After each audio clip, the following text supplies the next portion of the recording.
Welcome back to the Warbird Mistress.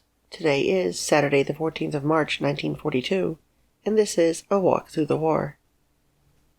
We begin over in the CBI with the 10th Air Force, as the headquarters of the 51st Pursuit Group Interceptor arrives at Karachi from the United States. Likewise, the 9th Bombardment Squadron of the 7th Heavy Bombardment Group also arrives at Karachi from Australia with B-17s.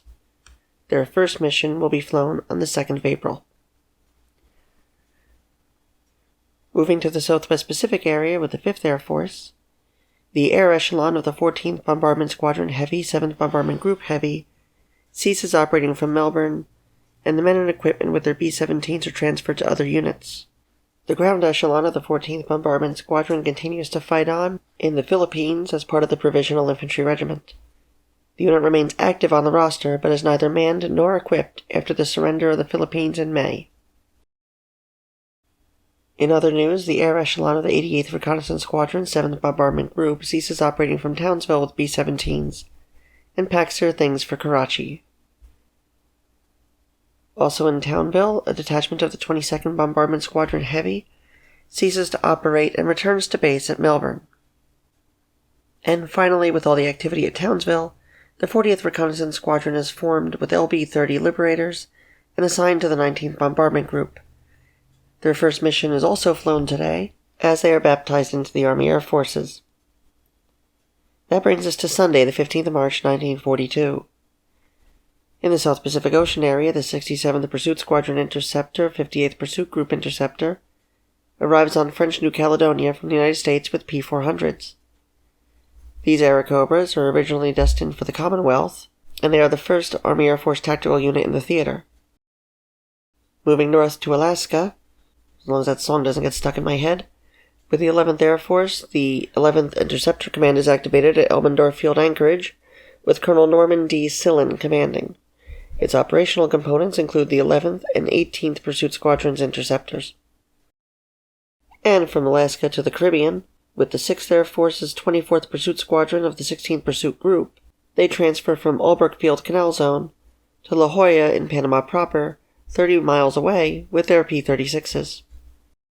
And finally back in the continental United States' zone of the interior with the 4th Air Force, the 123rd Observation Squadron Light of the 70th Observation Group at Gray Field, Fort Lewis, sends a detachment to Moon Island Airport at Hoquiam with O-46s, O-47s, and O-49s to fly coastal anti-sub patrols. The 116th Observation Squadron will send a detachment of O-47s and O-49s from Gray Field to Yakima tomorrow for similar purposes. And speaking of tomorrow, we follow the clock into Monday, the 16th of March, 1942. The Airacobras of the 39th Pursuit Squadron Interceptor of the 35th Pursuit Group Interceptor transfer from Ballarat to Mount Gambier as they prepare to enter the fray in June. The 64th Bombardment Squadron Heavy of the 43rd Bombardment Group Heavy arrives in Sydney from the United States with B-17s to commence operations in August. The P-39s of the 68th Pursuit Squadron Interceptor of the 58th Pursuit Group Interceptor arrive in the United States at Amberley Field, just west of Brisbane, and that's all she wrote for today.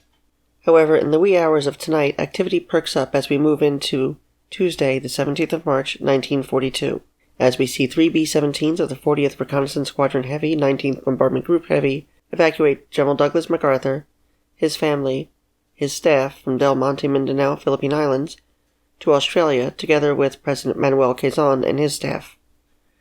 Having escaped by PT boat from Corregidor 3 nights ago, between the 12th and 13th, and arriving late on the 16th, they depart at 0130 hours on the 17th of March with MacArthur in the unoccupied wireless operator's seat of a B-17. They divert to Bachelor Airfield and arrive at 0930 after discovering that Darwin, their initial destination, was under air attack. Despite Jean MacArthur's insistence on a train from Alice Springs, 1,000 miles away, she is convinced to not take the roads and instead take 2 Australian National Airways DC-3s awaiting them to take to Melbourne, just as the klaxon sounds to announce an incoming raid. Landing at Alice Springs, they then take a train to Melbourne, as marital compromise respects no rank, and I surmise Douglas was tired enough fighting the Japanese not to take on a fight with his wife as well. Smart man. He assumes command of the United Nations forces in the Southwest Pacific on the 18th. And now for something completely different. Or at least more mundane. The 8th Bombardment Squadron Light of the 3rd Bombardment Group Light transfers from Brisbane to Charters Towers with A-20s. They will make their combat debut on the 1st of April. And the 9th Pursuit Squadron Interceptor 49th Pursuit Group Interceptor transfers from Williamston to Darwin, Australia with P-40s. They fly their first operational mission on the 18th. And the official diaries are empty until we get to Friday, the 20th of March, 1942. In the American Theater of Operations in the warm waters of the Caribbean of the 6th Air Force, the 39th Observation Squadron Medium's 72nd Observation Group transfers from France Field to Howard Field Canal Zone with their O-47s and O-49s.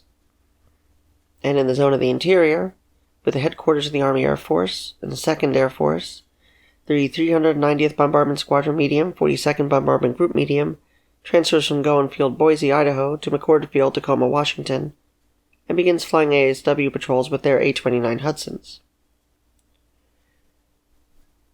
And finally on today, in the European Theater of Operations, with the Army Air Forces in Britain, the plan for initiation of U.S. Army bombardment operations in the British Isles report is filed.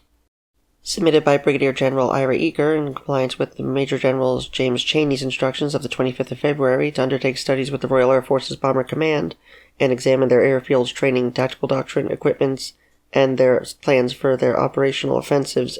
The report summarizes the Royal Air Force's activities and how they apply to American operational plans.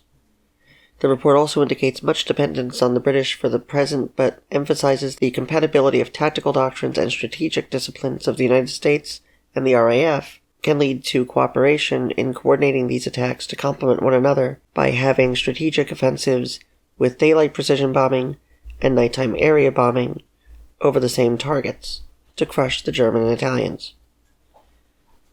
And that was Saturday the 14th of March through Friday the 20th of March, 1942. Thank you all for tuning in. If you're not subscribed, be sure to subscribe for new episodes every couple of days, hopefully every day again.